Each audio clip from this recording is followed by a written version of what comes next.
Chapter 1. The dust of Shmi's womb, there is no death. Only the force. There is no origin. Only the echo. Listen, child of stars, to the murmuring sands of Tatooine, where suns twin-born burn hope into powder and wind into silence. Beneath that silence, in the deep, cruel stillness of slavery, a womb stirred, and in that womb, untouched by man, unkindled by love, a heartbeat began. He was not born, he was conjured. They called her Shmi, a woman with eyes hollowed by sun and chains. No husband, no past, just a name, a wound, and a child growing in her belly like a secret whispered by the void. No Jedi sensed it, no Sith foretold it. The Force, vast, cold, ancient, chose a vessel outside prophecy's reach. Anakin. The boy opened his eyes beneath a tin-roofed hovel. Dust filled his lungs. Metal bound his neck. Explosives sat dormant inside his skull. A slave's leash. Yet in his dreams, he flew. He bent time. He touched stars, even in chains. The Force stirred within him like a storm behind glass. He fixed broken machines with fingers that remembered shapes before seeing them. He raced pods with reflexes faster than thought. He saw patterns in the sand, not made by wind, but by will. The boy was becoming, not growing, becoming dot and still. The Force remained silent, perhaps in fear, for even the Force, in all its might, had not birthed one like him before. Not since the first sundering of light. Not since the old wars where stars bled. The boy was not balanced. He was pure potential. Untamed, unmeasured. A storm coiled in flesh. And so came the visitor. A man cloaked in brown, with eyes that had seen too much and trusted too little. Qui-Gon Jinn, Jedi Master, rogue seer, heretic of the Council. He felt it, in the dust, in the breath of the boy, in the static of his skin. He whispered one word into the wind, and the Force answered back with dread. Chosen Anakin stood before. The Jedi with innocence carved into stone. He did not understand destiny. He did not care for war or balance. He wanted to help. He wanted to be free, but freedom, for him, would never mean peace. Shmi watched from the shadows as the Jedi bargained. With chance. A Padris wagers, bloodless games beneath a twin sun sky. But it was no game. The Force, silent for so long, now moved with purpose. It favored the boy, and he won, not just the race, but the path. Chains fell, gates opened. A mother stayed behind. He left her hand, but not her heart. Shmi wept without a sound. She had always known. Her child was never truly hers. He belonged to something beyond, to light, to shadow. Even she could not say. She had no name for what Anakin was, only a final glance. And silence. The ship rose. The sands fell away, and with them, the last threads of childhood. In hyperspace, Anakin asked, "Will I ever see her again?" And Qui-Gon, bound by fate's cruelty, said, "I hope so." But the Force had already decided. The Jedi Temple waited. Its cold towers loomed, like judgment. The High Council gathered Yoda, Mace, Windu, Ki-Adi-Mundi, masters cloaked not in warmth, but in WATCHFULNESS. They tested the boy. He spoke of dreams. He spoke of fear. He spoke of death, and they grew still. Too old, one said. Too afraid, said another. Clouded, his future is, whispered Yoda, and in that whisper, the Force trembled. But Qui-Gon defied them. He would train the boy himself. He believed, not in prophecy, not in doctrine, in the boy. But belief is not always salvation, and belief, untempered, can birth ruin. That night, as Coruscant hummed with machines and stars, whispered forgotten songs, the boy stared into the darkened sky. He could not sleep. The stars did not look free. They looked like eyes, watching, waiting, wanting. The Force had chosen him, but it had not asked. And somewhere, in the deepest spiral of the galaxy, in the tomb of forgotten Sith, something ancient began to stir, not awake, but aware. For with every prophecy comes deception. With every chosen one, a shadow follows. Anakin did not know this. Not yet. He only knew that he missed his mother, that he felt alone, that something in the galaxy had changed when he was freed, and something far worse had awakened. The Force is not kind. It is not cruel. It is only balance. But balance, once broken, demands blood, and the boy who dreamed of flying had just stepped into gravity's grave. Chapter 2. The eyes of the Jedi Council. The Force sees through all, but none see through the Force. The Temple of the Jedi, a fortress of silence, built on the bones of ancient wars, wrapped in codes, tradition, and truth, half remembered. Towering spires pierced the Coruscant sky, cold and unmoving, while within, the air breathed only of judgment. And into this air stepped the boy, Anakin, eyes wide, shoulders drawn inward, a child cloaked in prophecy and sand. He walked beneath pillars older than republics, where stone remembered screams long swallowed by time.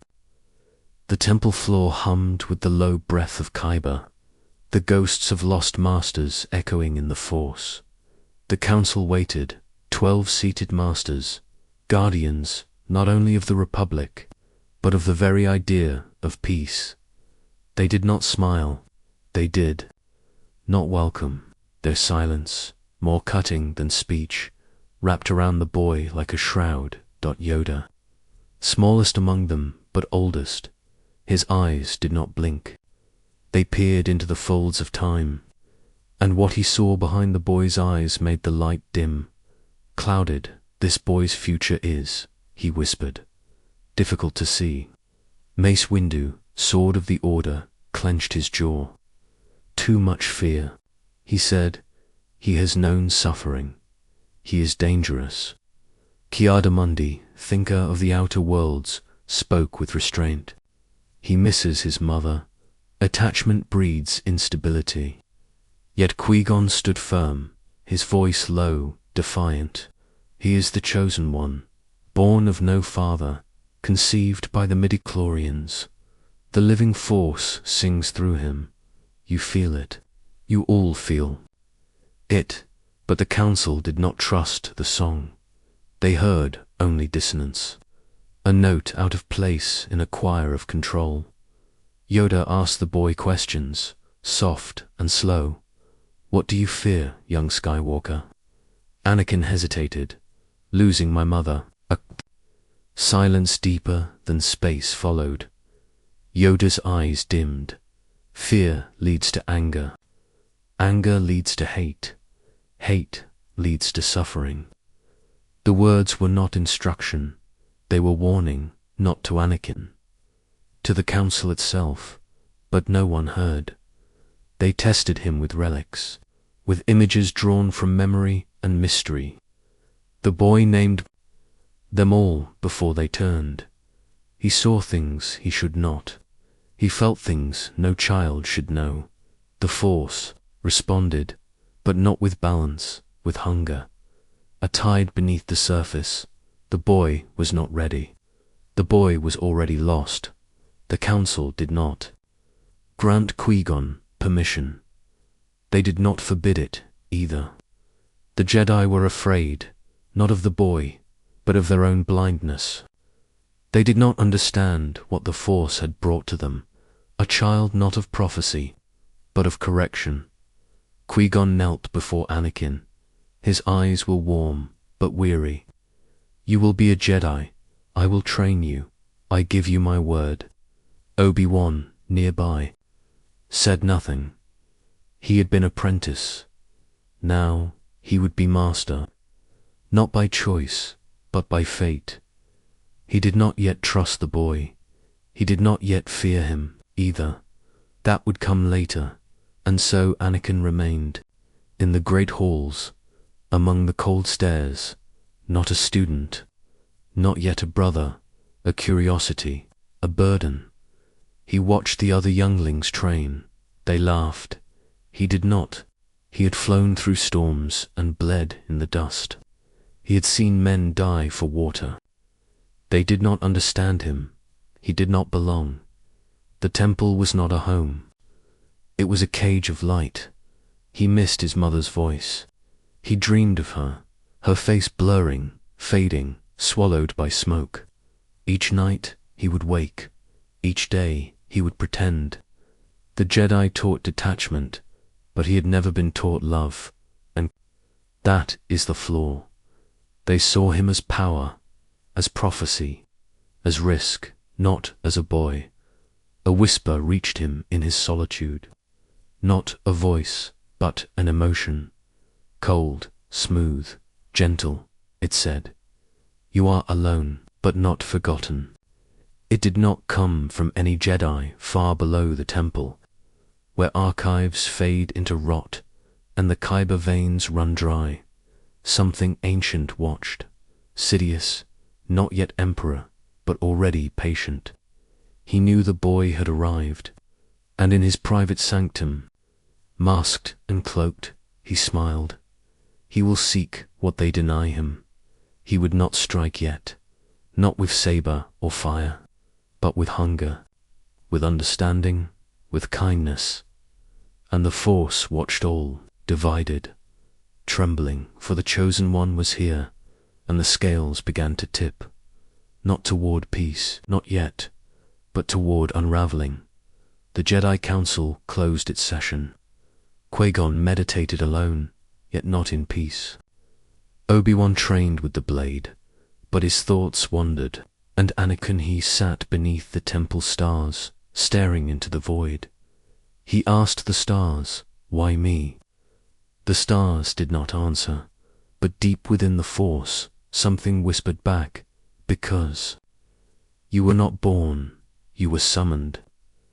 Chapter 3. The blood of the innocent senescence is not eternal.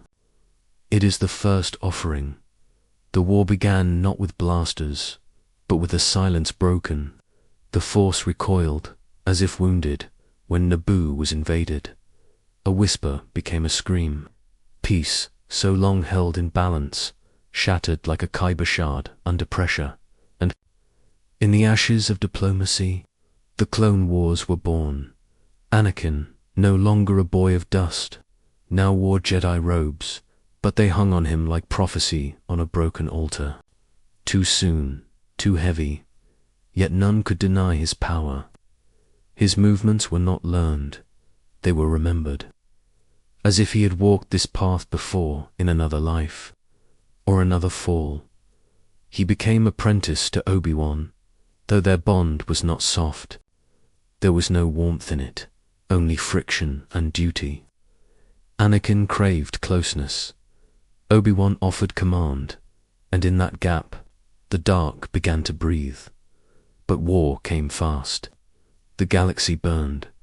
The boy was given command of men. He did not understand peace, but he understood victory. He led clones into battle before his beard had grown. They followed him not because he was wise, but because he was fire. Untouchable, unstoppable. Mercy was not his blade. Efficiency was. Entire worlds watched as Jedi bled to preserve the fragile dream of order. Yet Anakin smiled in battle. He thrived. The Force surged in him like thunder beneath calm seas. Every kill sharpened his edge. Every wound turned to purpose. But the Council did not see the danger. They called it bravery. They called it destiny.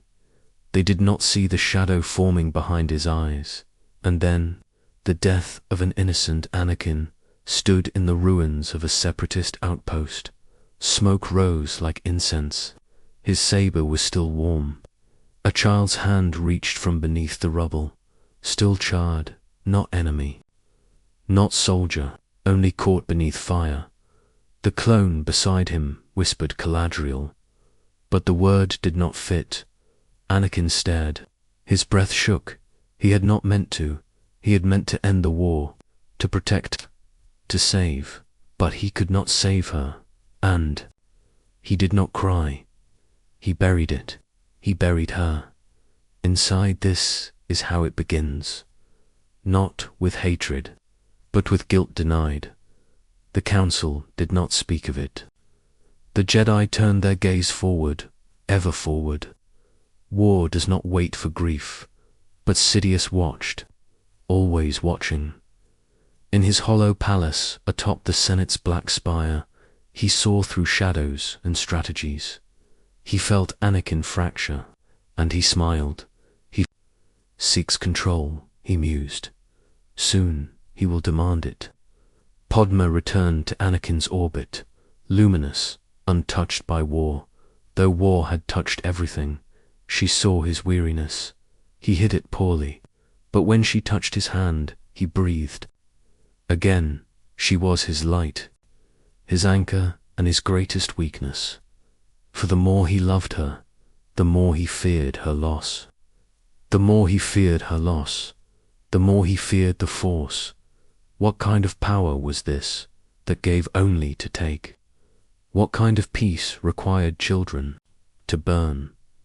In a dream, Anakin saw the child again. Not the one beneath rubble, but another, tiny, wrapped in white, with Padme's eyes, his child, then fire, then screams, then nothing. He awoke, choking, not on air, on fate. He would not let the Force decide, not again, not ever. And in the shadows of war, he began to ask forbidden questions. He studied holocrons, best left unopened. He read of ancient rituals lost to Jedi tongues. He listened when he should have turned away, and the Force began to bend, not in the light, not yet in darkness, but toward him. The battlefield became his temple, the slain his offering, the pain his prayer. His name spread like wildfire through clone barracks and droid fleets alike. Colon Skywalker to his enemies, terror. To his soldiers, myth. To himself, still not enough. He had saved thousands, but not the one, and that was the wound that never closed. The blood of innocents spilled in his name became a choir, a song of grief and glory that echoed in every strike of his saber. He stopped hearing the difference between vengeance and justice, between mercy and weakness. And the Jedi, they made him a knight. They saw his victories, not his scars. They praised his courage, not his descent. Yoda watched quietly. Obi-Wan spoke gently, but neither saw how deep the fire had already spread. And, in the long dark between battles, Anakin stared at the stars and whispered, "I will not fail again." He said it to himself, but the darkness answered anyway. Chapter 4. The shadow beneath Naboo. Beauty lingers, rot can hide. Where peace is spoken, war remembers. Naboo, world of green plains and mirrored lakes, where Podman once ruled with grace, and where Anakin first dreamed of love. A place untouched by war's flame, or so it seemed. Here, in the quiet, the Force flowed like silk, smooth, unbroken, but beneath the silk, the wound bled. Podm and Anakin walked again through the gardens of Theed, a senator now, a Jedi now, two souls shaped by duty, burdened by devotion.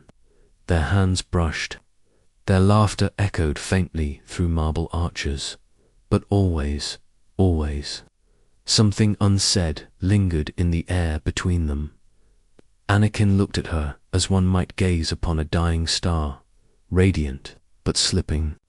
The war had changed him, but love had rooted itself in him like a blade turned inward. The Jedi forbade it.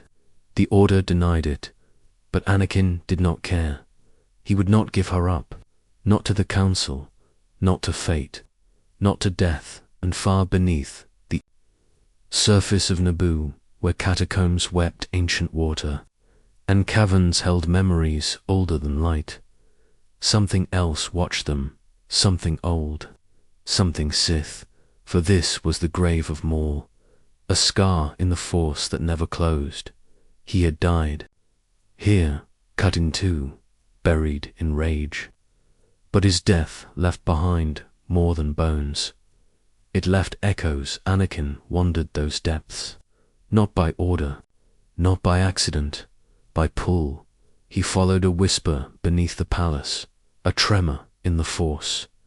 He did not tell Padme. He told no one, but something guided him, something not Jedi. He passed through corridors unused for centuries, stone slick with condensation, air thick with silence, and then a chamber, circular, black-walled and low, humming faintly with crimson light. The echo of a holocron lay there, shattered, dead, but not silent. He stepped inside. So, "You have come." It was not a voice, but a memory, a dark recording, not from Maul, but from something deeper. A forgotten Sith, unnamed, unrecorded, murmured from the ruin. His voice cracked with madness and glory, born of no father, yet destined to become one, a slave in name, a god in potential. You who walk between names, you will shatter the cycle or become its blade. Anakin fell to his knees. The Force twisted. The air grew cold. The voice continued. The Jedi have told you half the truth. The Sith, the other half. Neither serve you. Both fear you. And in that moment, something entered him. Not possession, but recognition. A current, a pattern, a peace. He did not scream. He did not run. He listened. Above, the sky remained blue. Padme searched for him, unaware, but within Anakin, a new root took hold, not grown from hate, but from doubt. The Council hides things. The Jedi fear attachment. The Sith promise freedom. And Anakin, in his heart, wanted only one thing: control, to protect, to save, to stop death. The shadow beneath Naboo had no power left. Only truth, twisted like a knife. But truth, even in whispers, corrupts. He emerged, pale, silent. He kissed Padme that night with a weight behind his lips. Not lust, not joy, but hunger, desperation, as if trying to stop time. They married in secret, beneath Naboo's twilight. The galaxy turned, and far away, across the stars, Sidious felt a tremor. It begins. For a marriage made in fear, a promise made in darkness, a truth buried beneath beauty. All these are seeds, and the harvest will be war. Chapter 5. The Chains of Nightmares. Grief is not a shadow, it is a chain, invisible, unbreakable, forged in love. The nightmares began with a whisper. Anakin stood in a field of flame. The sky burned, screams rose like smoke, and always, always, her voice Anakin Shmi, his mother, calling not with words, but with pain, calling through fire, through sand, and he could not reach her. He would wake with his hands clenched, the sheets twisted, his breath ragged. The temple offered healing, meditation, but not answers. The Jedi do not dream, they transcend. But Anakin was not a Jedi in the old sense. He was tethered by memory, by blood, and the chain had begun to tighten. The war gave him little time to rest, yet when it came, rest became torment. Visions more vivid than dreams clawed into his mind. His mother, beaten, bound, pleading beneath desert stars. It was not a fantasy. It was real, and the Force. Silent, no guidance, no comfort, only torment. He abandoned protocol, defied orders, took a ship to TATOOINE.OBI-1, did not follow. The council did not stop him. They all felt the storm. None dared stand in its path. He landed in Mos Espa like a blade hurled from heaven. He found Watto, old, bent, broken. Learned the truth. Shmi was sold, taken, vanished into the dune sea. The moisture farmers feared to speak her name, but one did, Lars. A man trying to forget. A man who had seen the end of mercy. He led Anakin to the homestead, too late. She was taken by the Tusken Raiders, weeks past, held in a camp beyond the Jundland wastes. Alive, maybe.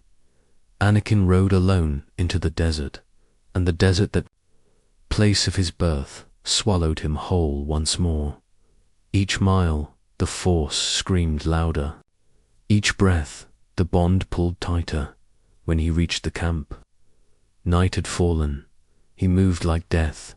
He found her, chained, broken, breathing only enough to say his name. Anakin, she smiled, and died. Not in violence, not in fear, but in peace. And that was what shattered him, because she let go, and he could not. He knelt beside her, still as stone. His breath vanished. The desert wind howled like prophecy. The Force constricted. Then came the rage. The scream that left his throat was not human. It was not sound. It was legacy. He rose. He drew his blade, and he did not stop. Men, women, children, all fell, not one survived. The Tuskens did not understand his fury, but the Force did, and it recoiled. For the first time, Anakin Skywalker tasted slaughter, not in war, but in vengeance, and it fit. The next morning, he buried his mother beneath Tatooine's twin suns. The gravesite was quiet. Only Padme stood. At his side, he told her the truth. He confessed, tears in his voice, blood on his hands. I killed them all, like animals. She did not run. She held him, and the chain grew heavier, for now he had blood and mercy side by side, guilt and love, and the Force had done nothing. The Jedi would have told him to let go, to release attachment, to meditate, but he had held his mother's corpse. He had watched her die. How could they understand? He returned to the temple, changed, older, colder. The dreams did not stop. They shifted. Now it was Padma, dying in childbirth, begging for help, and he could not reach her again. The pattern repeats. The bond tightens. And somewhere in the deep, Sidious watches, he does not interfere. He does not need to. Anakin is walking the path, alone, but each step leaves fire behind. Chapter 6, The Clone Wars, Consume War, does not begin. It awakens, and once awake, it eats all things. The galaxy trembled beneath the weight of fire. The Clone Wars, born in deception, clothed in necessity, raged across thousands of worlds. Each day, a new battlefield. Each hour, another system. Burned, and in the heart of the storm, walked Anakin Skywalker, no longer Padawan, no longer boy, general, knight, slayer of droids, savior of Republic cities. The hero with no fear, That is what they called him. The holonet praised him. The Senate honored him. The clones followed him. But titles are ash, and beneath the armor of praise, the man unraveled. He smiled for the troops. He bowed to the council. He slept beside Padme in stolen hours. But inside, a blade turned. Each battle scarred him deeper, not in flesh, but in spirit. The Jedi said to trust the Force, but the Force had abandoned his mother, and now it threatened Padme, so he did not trust. He controlled. The battlefield was his cathedral, and violence his prayer. He fought not to end war, but to win it, fast, without mercy, because mercy was weakness, and delay was death. His command became legend. He flew starfighters like extensions of his will, outmaneuvering entire fleets with instinct. He deflected blaster bolts without seeing them. He broke sieges by walking alone into enemy lines and returning untouched. The clones worshipped him. The Jedi worried. Master Yoda spoke of caution.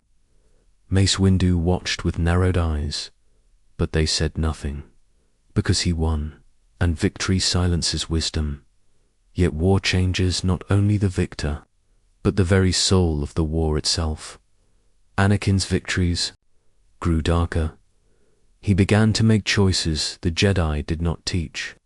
To kill when surrender was offered, to strike from shadows, to protect his men not with defense, but with devastation. When a separatist admiral used children as shields, Anakin ordered a bombardment. The children died, so did the admiral, so did the silence. He did not flinch, he told himself. The galaxy would thank him. That peace required fire, but deep within the temple, ancient texts wept. This was not the way, and still the council looked on, because the line between justice and judgment had blurred, and in Anakin that blur became truth. But not all truths are whole. Among the shadows of war, Padme began to see the change. When she looked into his eyes, they no longer shimmered with hope. They burned. He spoke less, held her tighter, watched the shadows. He had dreams still, visions of her dying, writhing in agony, his name on her lips, and no power to save her. So he sought that power. Not from the Jedi. They spoke of detachment, of acceptance, but he did not want to accept death. He wanted to defeat it. In secret, he began to search the holocrons, the forbidden archives, Sith teachings sealed away by the Jedi themselves. He whispered to the shadows, "Show me," and the shadows listened. Palpatine, now supreme, Chancellor, now eternal presence, drew closer to Anakin in these days. A confidant, a friend, a father, always near, always praising. You are the most gifted Jedi I have ever seen. The Council does not understand you. They fear your power. I do not. Anakin listened, because where the Jedi doubted, Sidious believed. Where the Jedi held back, Sidious offered a tale of a Sith who conquered death, Darth Plagueis, a name Anakin would never forget. The war consumed the galaxy, but it consumed Anakin first, and the Jedi. They asked more of him. They demanded faith, but offered no truth. They did not see that the line had already been crossed, that Anakin had already begun to fall, not in hate, not in ambition, but in fear. And love twisted by desperation becomes the seed of ruin. The Chosen One stood at the heart of the fire, and began to burn. Chapter 7. The Mask of the Chancellor, the greatest deception, is not a lie. It is a truth told with the wrong intention. He was always there. Chancellor Palpatine, in every chamber, in every celebration, in every shadow. He rose with the war, crowned not with gold, but with trust. The Senate adored him. The Republic bowed to him. The Jedi tolerated him, but Anakin believed in him. He called him friend. He called him guide. He called him the only one who understands. And Palpatine, patient and perfect, called Anakin everything he needed to hear. You are more than they allow you to be. You are stronger than all of them. They fear you because you are the future. He never forced. He never commanded. He simply affirmed, and Anakin, wounded by doubt, desperate for control, hungry for answers the Jedi would not give, drank deeply of his approval. Palpatine fed the fire with careful hands. He placed Anakin on the Jedi Council. As his representative, a puppet maneuvered by two strings, Jedi loyalty and Chancellor's favor, the Council accepted, but did not grant Anakin the title of Master. A slight dot, an insult, an open wound. How can I be on the Council and not be a Master? His voice, once calm, cracked with betrayal. Mace Windu's eyes narrowed. You are here at the Chancellor's request. A shadow passed across the Council. Not from Anakin, from the Force. The center was bending. The Jedi asked Anakin to spy on the Chancellor, a move born of fear, a move born too late, for Anakin was already watching them and finding them empty. He stood in the temple, surrounded by statues of ancient wisdom, and saw only doubt. He listened to masters speak of patience, and heard only hesitation. They were not what he had believed as a child. They were not warriors. They were not protectors. They were politicians. He turned to Palpatine more and more for guidance, for understanding, for the promise of power. Then came the confession, not shouted, not cloaked, but spoken like a lullaby. You want to know how to save Padmé? Anakin froze. The Chancellor smiled. There was once a Sith who could prevent death. Anakin's breath caught. Is it possible? Not from a Jedi. The mask fell away.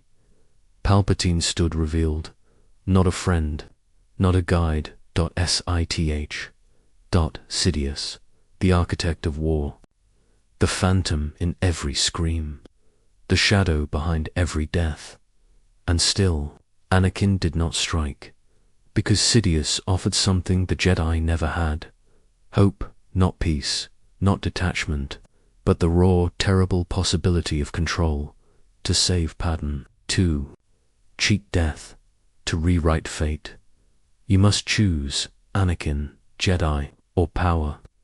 He left the chamber silent, but inside him war. Obi's trust, Padmé's breath, the Jedi's silence, the Sith's promise. He was being pulled apart by prophecy, by fear, by love, and Sidious watched. He did not rush him. He did not push, because he knew Anakin's fall would not come by anger. It would come by choice, and once made, it could not be unmade. Chapter 8. The dream of deathless power to fear loss is to begin the fall. To try to stop it is to become the storm. The dream had changed. No longer shadows. No longer screams. Now it was pale as ash, eyes wide, lips trembling, dying in childbirth, and his hands stained and shaking, reaching too late. Anakin, help me, and he could not. Always he could not. He awoke with a gasp. Each time, each night, the vision did not fade. It grew, more vivid, more true. The Force no longer whispered. It shouted, but its voice was twisted, as if the future were tearing itself in two. Anakin turned from the temple and walked into silence. He stood on the balcony of Padmé's apartment, watching the city burn beneath the illusion of peace. He did not sleep anymore. He watched, he calculated. What is the point of power, if not to save the ones we love?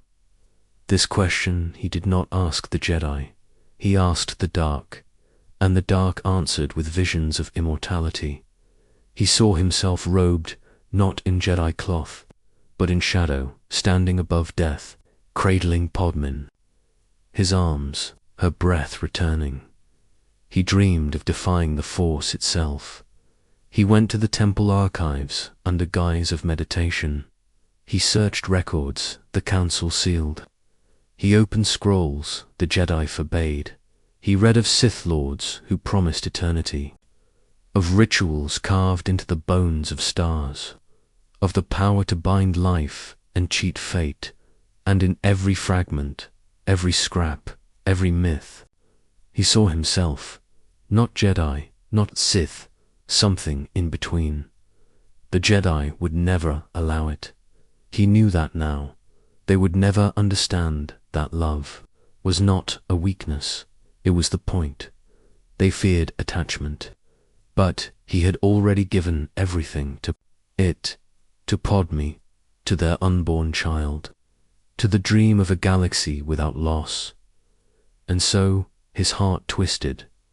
What if the Jedi were the true danger? What if they were the ones clouding the Force? Palpatine's words returned. The Jedi are plotting to take control. They will betray the Republic. You must act before it's too late. And Anakin believed him, not because the Sith were right, but because the Jedi were wrong. He met Padmé in secret, told her the dreams, the fear, the plan. She saw the storm in his eyes and begged him to let go. But he could not. If the Jedi won't help me, someone must. She touched his face. You're scaring me. He turned away, because already he knew what must be done to protect her. He must betray everything else. He returned to the Chancellor's office. Palpatine waited, quiet, patient, as if he had always known Anakin would return. And Anakin, voice trembling, eyes heavy with silence, spoke the words that sealed his fate. I want your knowledge. Teach me. Sidious did not laugh. He did not gloat. He simply nodded. Then you are no longer the apprentice of the Jedi. And in that moment, the Force cracked. A scream echoed, not through the air, but through the cosmic fabric. A balance. Broken. A wound reopened. The chosen one had chosen, but not for light, not for dark, for fear, and the price of fear is everything. Chapter 9, Order 66I, was not war that ended the Jedi. It was a whisper, a single word, spoken into a galaxy already asleep. The war had reached its crescendo. Blasters echoed across star systems. Clones marched beside Jedi, and the Republic teetered on the edge of imagined victory. The end felt near. Peace seemed possible, but peace was a lie. In the shadows of the Senate, the Chancellor moved at last, not as politician, not as friend, as Emperor unborn. He stood cloaked in silence before his new apprentice. No longer Anakin Skywalker, not in soul, not in name, only fire wrapped in flesh. Rise, Sidious whispered, Darth Vader. And he did, not in joy, not in hate, but in necessity. To save Padmé, to stop death, to grasp the power that always lay just beyond reach. Darth Vader was not forged by pain. He was forged by love, poisoned by fear. And with that poison, the blade fell. The Jedi Temple, once sanctuary, became a slaughterhouse. Vader led the 501st, blue armor flashing beneath sacred halls. Clones, once brothers, became executioners. The Padawans ran. The younglings hid. They did not survive.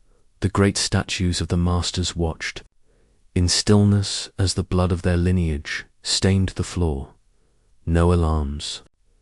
No mercy, only a whisper through the Force. It is time. Order 66. A phrase woven into every clone's mind, not by knowledge, but by programming.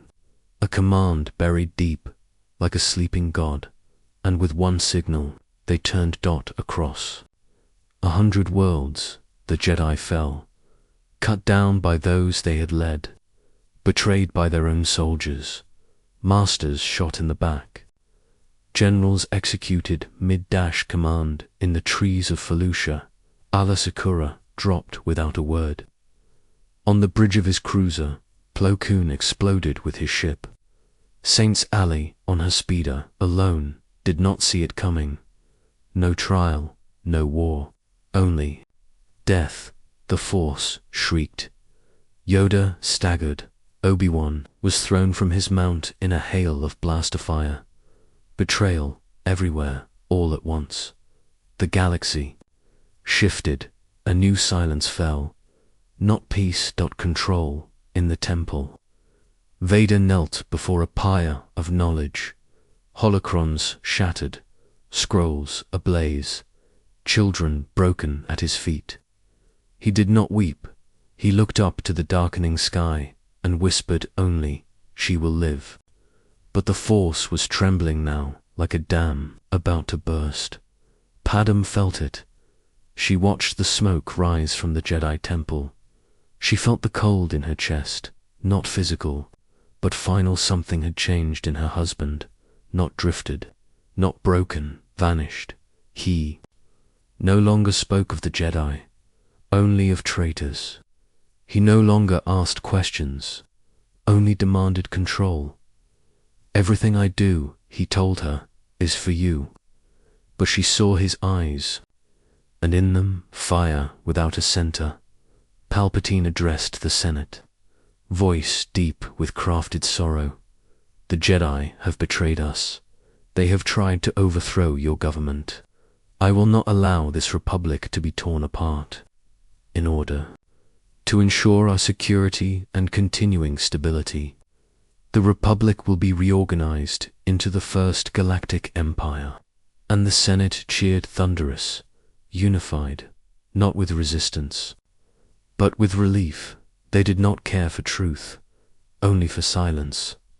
And so the galaxy exhaled its last breath of freedom, and the scream of the Force went unheard. Chapter 10. The Fall of Skywalkers. Some falls do not come with screams, only silence. And a name no longer spoken, Skywalker. That name once soared across battlefields like lightning. A name of courage, of brilliance, of impossible victories. But now it was ash. Anakin Skywalker, the chosen one, the child of prophecy, fell. Not from a cliff, but from within. Beneath the stars of Mustafar, a world of fire and endless ash, he stood alone. Sent by Sidious to end the war, to silence the last of the separatist leaders, he entered their fortress. They bowed before him, believing him ally, and he slaughtered them, not in anger, not in passion, with clarity. One by one they begged, one by one they fell. His saber glowed not with justice, but with doom. He looked out across the lava rivers and believed the war was over. He had done it. He had brought peace at any cost. But peace bought in blood is not peace. And behind him, the Force screamed. Padme arrived, desperate, disbelieving. The man she loved had vanished into armor, into orders, into fire. Tears traced her cheeks. She reached for him. "Anakin, what have you done?"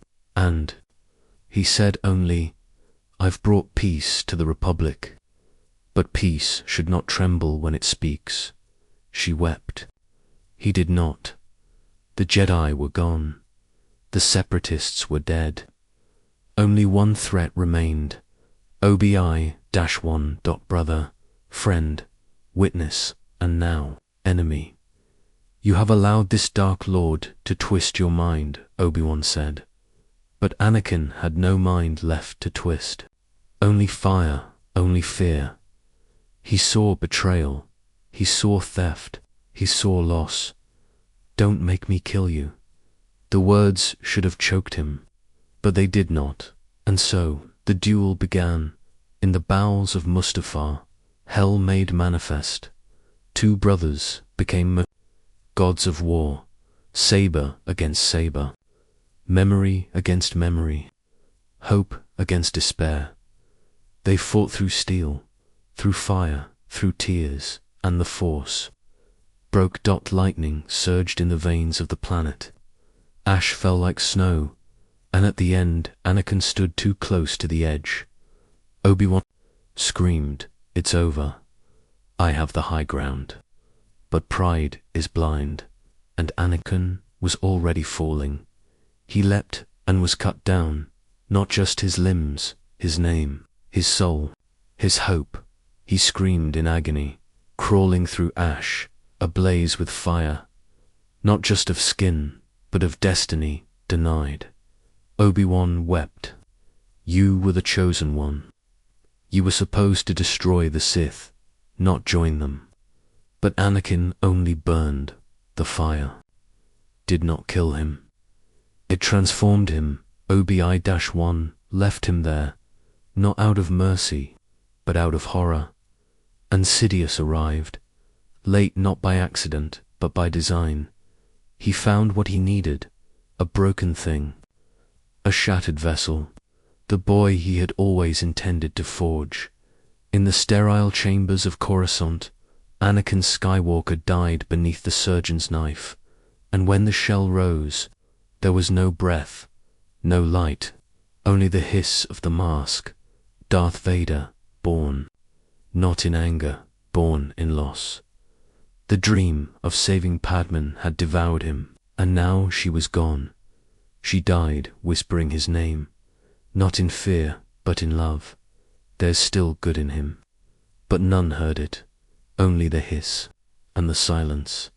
The galaxy hailed its new emperor. The Jedi became myth, and in the shadow of that throne, the chosen one wept behind a mask. Chapter 11. The machine who dreamed of Padme no longer bled. He no longer breathed, but he still remembered. They rebuilt him in pieces. Iron, wires, obedience.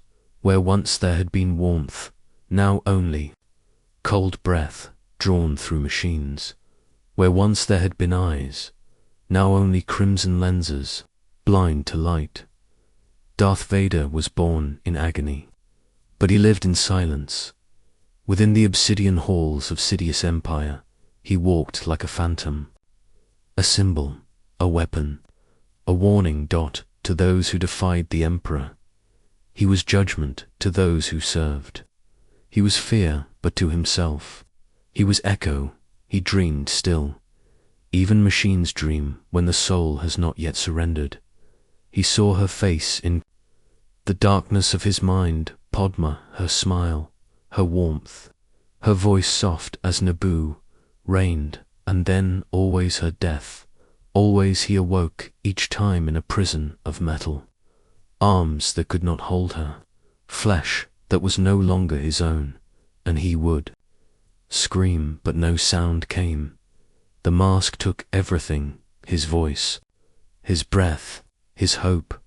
Sidious gave him orders, planets to conquer, Jedi survivors to hunt, systems to subjugate, and he obeyed not with joy, not with hate, with purpose, because purpose was all he had left. He could not save her, but he could destroy the galaxy that took her. He hunted what remained of the Jedi, one by one, world by world. Each time he asked them questions they could not answer. Why did you not stop it? Why did you lie to me? Why did you let her die? And their silence was all the answer he needed. He built his fortress atop Mustafar, the world where Skywalker died, the womb of Vader, a monument to pain. The rivers of lava outside mirrored the fire within. He meditated, not to find peace, but to hold on to rage. For without rage, there would be nothing, and still she haunted him. There's still good. In him, he heard her words in the walls, in the hum of the hyperdrive, in the silence after slaughter, in the scream of the dying. He could not escape her, because she was him, not in flesh, not in name, in absence. And that absence became identity. The galaxy did not know him. They saw a monster, a Sith, but he knew he was not sight, he was not Jedi. He was what remained, a graveyard of choices, a ruin of prophecy. He had brought peace. Yes, but it was cold. It was empty. The people bowed, not out of love, but fear, and Vader walked among them, a god of silence, a god who once had a name, a god who once was a boy, and sometimes, just sometimes, the machine dreamed of holding her again, not as Vader, as Anakin, but dreams are cruel.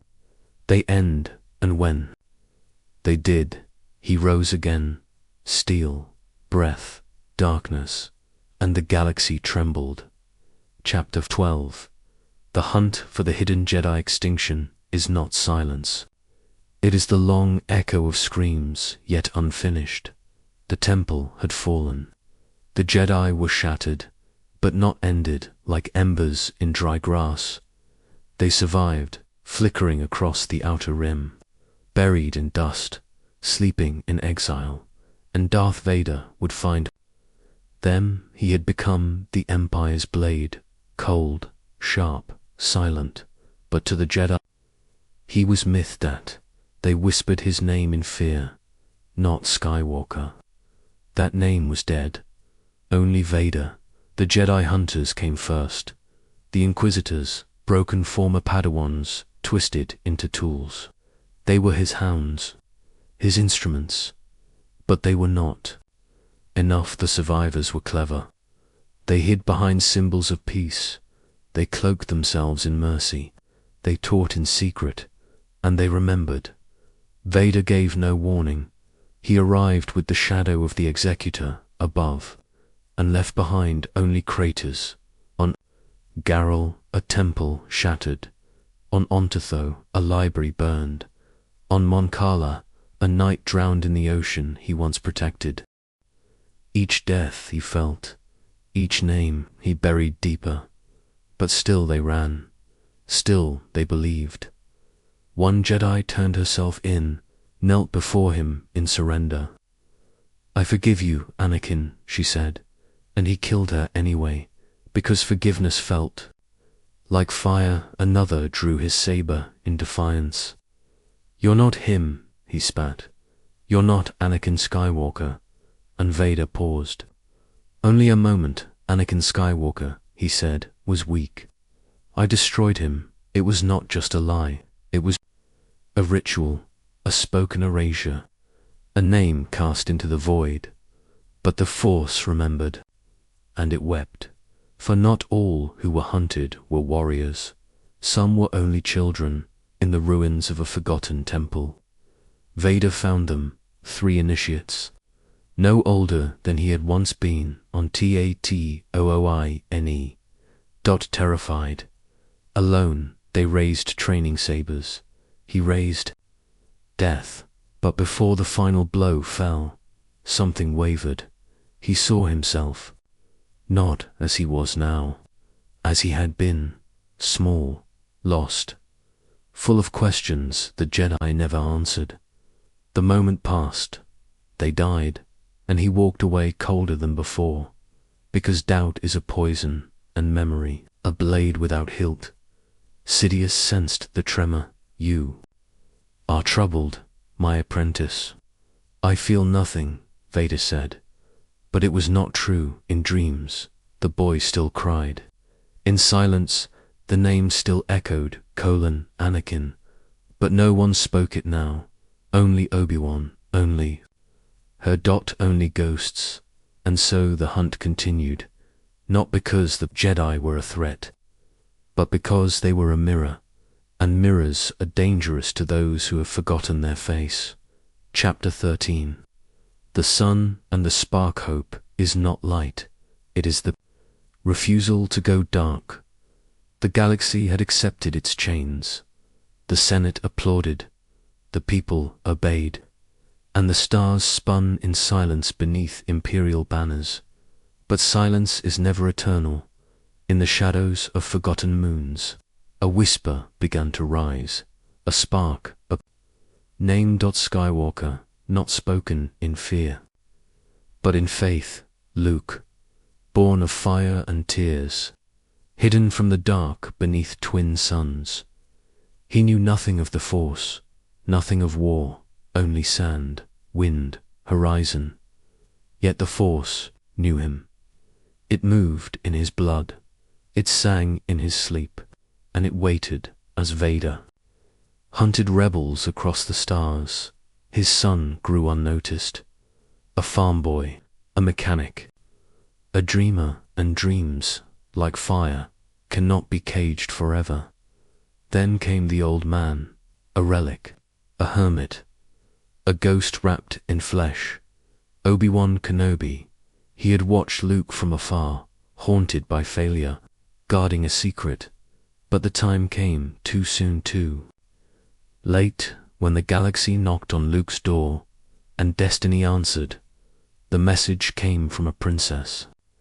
The pursuit came from Vader, and Skywalker's son was swept into the tide. Obi-Wan spoke truths wrapped in riddles. Your father was a great Jedi. He was betrayed and murdered by Darth Vader, a lie told in love, because the truth was too cruel. Vader did not kill Anakin. Vader is Anakin, but the boy was not ready, not yet, so the blade was passed.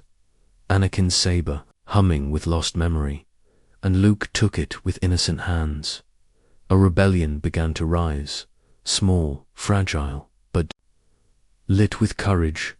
Vader pursued them, not knowing what he chased, not seeing the face behind the name, but the Force began to shift. Subtle, inevitable, the two stars began to circle. Father, son, Skywalker, and Skywalker, and somewhere deep within the armor, a stir. No word, no thought, only a flicker, not of rebellion, not of regret, something deeper, recognition. The boy's name reached him through reports, through briefings, through a voice trembling in the Force. Luke and Vader paused. Skywalker, he whispered. The name returned like a wound reopened. He did not speak of it to Sidious. He did not dare, but in his chamber, alone, he opened the holonet and watched. A young man, blue eyes, a spark behind them, a reminder. He crushed the screen. But the crack had formed. The galaxy would soon learn. You may silence a prophecy, but you cannot kill one. And in Luke's rising, the Force began to breathe again. Chapter 14. The Empire strikes when tyranny is challenged. It does not falter. It strikes. The Death Star had fallen, an impossible victory, a weapon the size of a moon, crushed by a single shot, fired by a boy no one saw coming. Luke Skywalker. The name now echoed across systems, whispered like a myth reborn. A symbol. To the rebels, he was hope. To the Emperor, he was danger.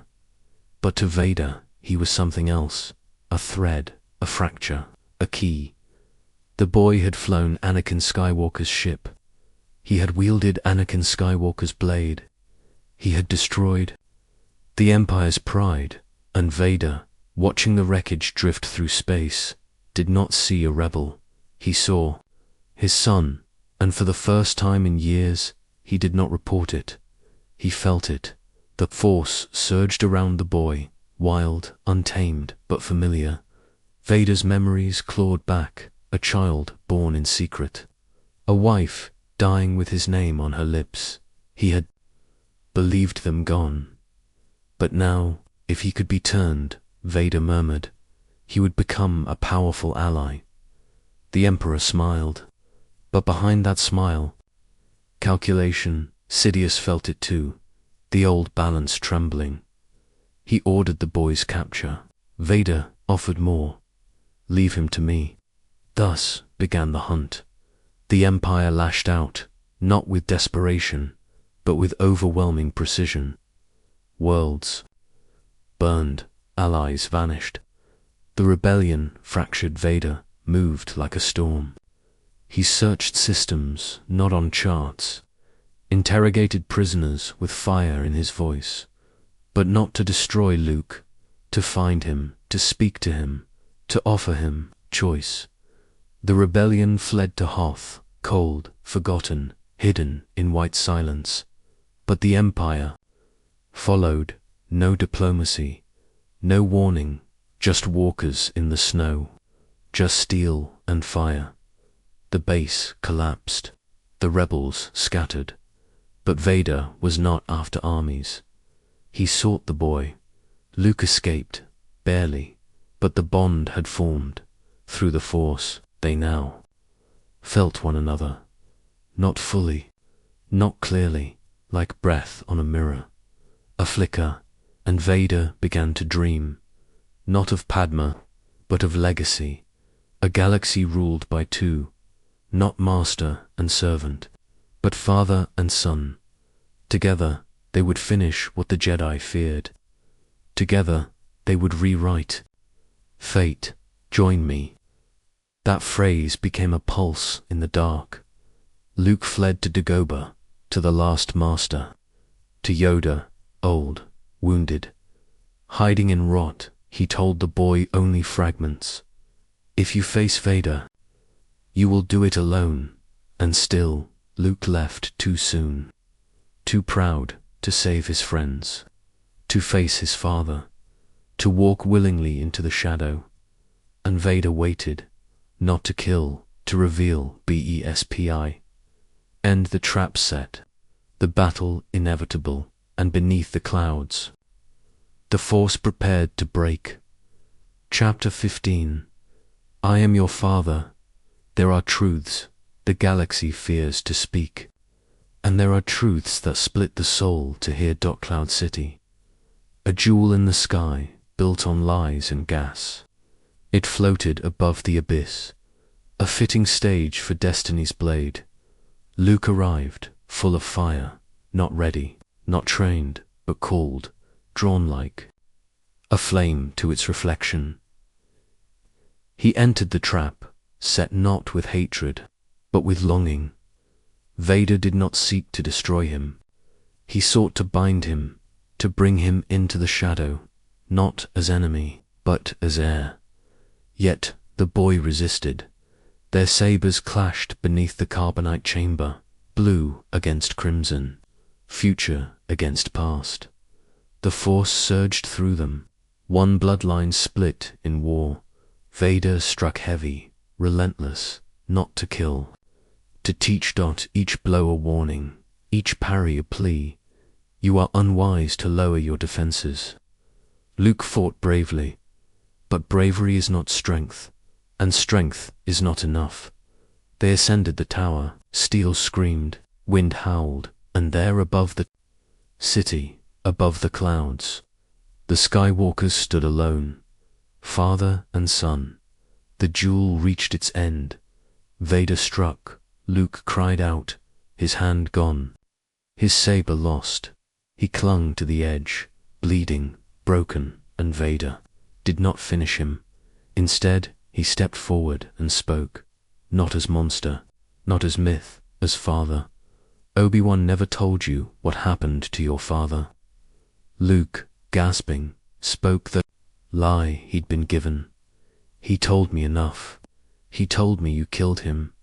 And then the words, the wound. No, I am your father. The Force itself seemed to stop. The stars shivered. Luke's scream was not just of pain. It was identity unraveling. Nitrogen monoxide. He could not believe it, because belief would mean he was the son of the thing he swore to destroy. But the Force does not lie. The truth echoed. Join me, and together we can rule the galaxy as father and son. No rage, no mockery, only invitation. But Luke, trembling, torn, made a choice. He let go, not of the truth, of everything. He fell down, down into the abyss, not into death, but into uncertainty. And Vader watched him vanish, not in triumph. In silence, the boy had chosen death over darkness, and yet he had survived. The bond between them pulsed like a wound, not broken, changed. The Emperor asked if Luke had been destroyed. Vader, lead, no. He escaped, but he said no more, because now the seed had been planted. The boy knew the truth, and in that knowledge lay hope, not for the galaxy, for him, for Vader, because the son had refused to fall, and the father had begun to remember how to rise.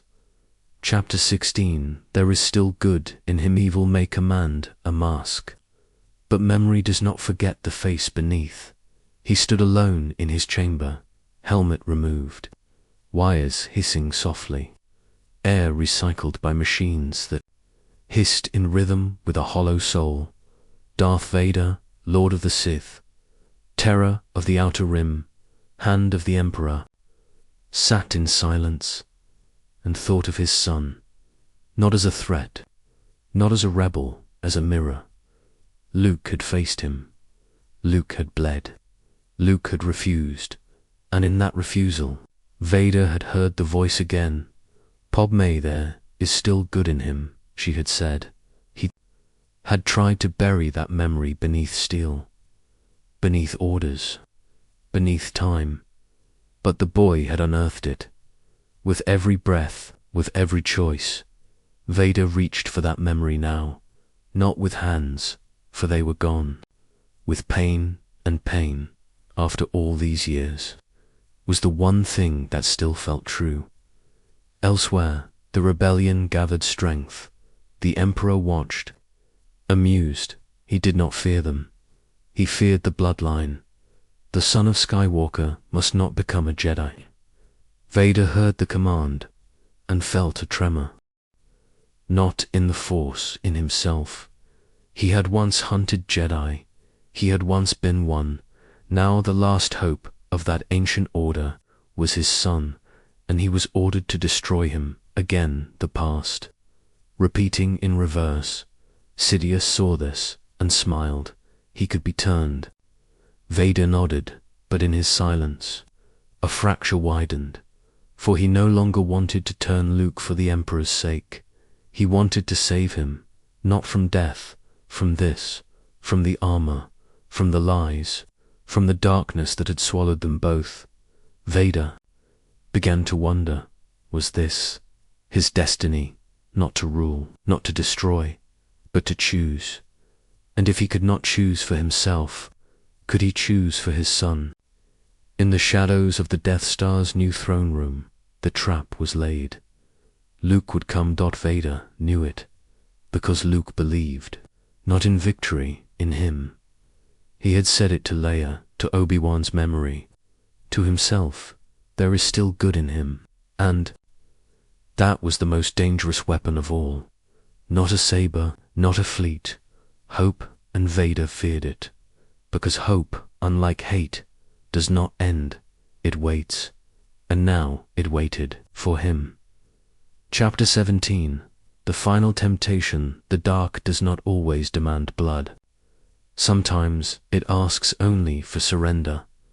The second Death Star, larger, hungrier, unfinished, yet already pulsing with dread. Its orbit clung to Ender like a noose, and at its heart, the throne, cold, silent, built for witnessing destiny unfold. It was there that Vader waited, not with certainty, not with peace, but with conflict. He had not told the Emperor what he now felt.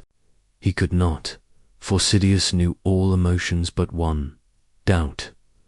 And Vader's doubt had begun to take shape, a face, a name, a voice that trembled and stood tall in the same breath. Luke, he had surrendered willingly, not as a captive, as a son. They walked together through the halls of death, through corridors humming with war. And Vader, for the first time in decades, did not feel alone. He questioned the boy. "Your thoughts betray you, Father. I feel the conflict within you." And Vader, voice low, shielded in the mask, whispered, "There is no conflict." But the words rang hollow, even to him. They reached the throne, and there the Emperor waited, Sidious, ancient, twisted. His eyes burned with time and prophecy. He greeted Luke not as prisoner, but as heir. "Your father's destiny is yours." Luke stood defiant. He would not strike first. Sidious pressed harder. He revealed the trap, the rebel fleet flying into slaughter. Ender's surface, a grave in waiting. And still, Luke did not yield. But when pain touched his friends, when Vader read his fear, the mask moved, and the duel began. Saber against saber, father against son. But this was not a duel of hatred. It was a battle of souls. Luke fought to save him. Vader fought to stop him. And the Emperor watched, smiling. They clashed steel on steel, light on shadow. Luke hid in the dark, refused to kill. Vader hunted until he spoke of Leia. "If you will not turn, perhaps she will." And that was the wound. The name, the threat.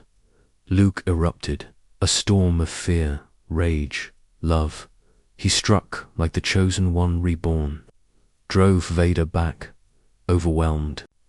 Him, crushed him, and with a cry, he severed the hand that once had reached for hope. Vader fell, defeated, breathing ragged. Saber gone. Luke stood above him, the same choice, the same temptation. And he looked to the Emperor, waiting, grinning. "Strike him down. Take your place at my side." But Luke, son of Anakin, spoke not with rage, but with grace. He cast down his weapon. "I am a Jedi, like my father before me." And in that moment, the Force itself trembled. The Emperor's smile faded. The refusal burned him. He turned, lightning surging from his hands, and struck. Luke cried out. The pain was pure, agonizing. He begged, "Father, please." And the word hit like a blade. Father, not Vader, not Lord. Father. The scream of his son broke the silence within. He looked to Sidious. He looked to Luke, and he remembered. He remembered. Love, Padma, Obi-Wan, the child he thought lost. And in that moment, Anakin Skywalker lived again. Vader rose, not as shadow, as flame. He seized the Emperor. The lightning burned through him, tore flesh from machine, but he did not let go. He cast Sidious down into the abyss, and with that fall, the dark was broken, not vanquished, redeemed. Chapter 18. Return of the Father. Redemption is not the absence of sin. It is the will to carry it, and still choose love. Smoke curled through the broken throne room. The Emperor was gone. His scream had vanished into the core of the Death Star, but the wound remained. Vader collapsed, not with fury, not with despair, with peace. The armor hissed. Circuits sparked. The machine had done its part, but the man was awake. Luke rushed to him, not to finish him, to save him, Father. The word wrapped around them both, like a final breath. Vader tried to speak, but the voice that came was no longer his master's servant. It was Anakin. "Help me. Take this mask off." Luke hesitated.